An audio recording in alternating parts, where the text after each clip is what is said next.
saya Anjeli Pangestika dengan NIM G331200019. Kali ini saya akan menyampaikan review materi tentang tujuan dan strategi dari media planning and buying. Yang pertama, menentukan tujuan media.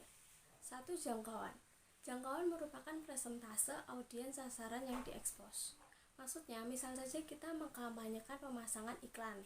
Pasti kita akan menentukan seberapa banyak media yang digunakan, seberapa banyak sarana media yang digunakan, dan lain sebagainya. Yang kedua ada frekuensi. Frekuensi ini jumlah waktu rata-rata dalam sebuah pengiklanan, atau berapa kali pengguna melihat iklan kita di kampanye display selama jangka waktu yang telah ditentukan. Yang ketiga ada bobot. Dalam bobot ini terdapat jumlah bobot kotor dalam jadwal pengiklanan tertentu, yang biasa disebut dengan Gross Rating Points atau GRPS. Yang keempat, continuity, yaitu bagaimana iklan dialokasikan selama ditayangkan suatu kampanye periklanan. Dan yang kelima, ada pertimbangan biaya.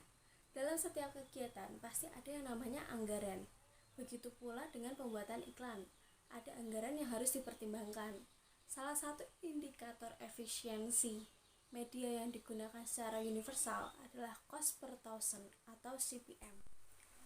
Kita ambil contoh, misal saja kita ambil media kampanye periklanan.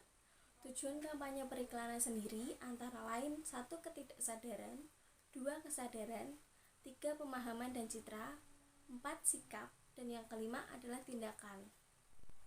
Kemudian sifat-sifat iklan.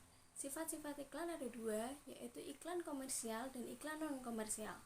Iklan komersial sendiri ditujukan untuk mendapatkan sebuah keuntungan, dan iklan non-komersial sendiri ini ditujukan untuk iklan layanan masyarakat atau ILM. Kemudian strategi media. Yang pertama, memilih target audience. Audience sendiri disegmentasikan dalam 4 sasaran, yaitu yang pertama berdasarkan geografis, yang kedua berdasarkan demografis, ketiga berdasarkan pemakaian produk, dan yang keempat gaya hidup atau psikografis.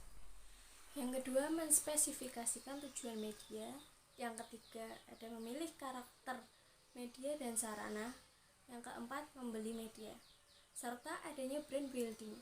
Dengan adanya brand building dapat meningkatkan awareness terhadap produk, memunculkan image produk, dan lain sebagainya. Kemudian ada shelf space. Tujuan periklanan berdasarkan model shelf space adalah untuk menyewa tempat penyimpanan barang atau shelf, sehingga menjamin keberadaan barang ketika konsumen mau membeli. Model shelf space ini dikemukakan oleh Erwin Hepburn dan dibangun berdasarkan 2 ide, yaitu yang pertama, exposure pertama konsumen terhadap iklan suatu merek adalah yang paling kuat. Dan yang kedua, untuk mencapai tingkat jangkauan mingguan yang tinggi untuk suatu merek harus melebihi frekuensi yang intensif. Saya rasa cukup review materi yang saya berikan mengenai tujuan dan strategi dari media planning and buying. Terima kasih.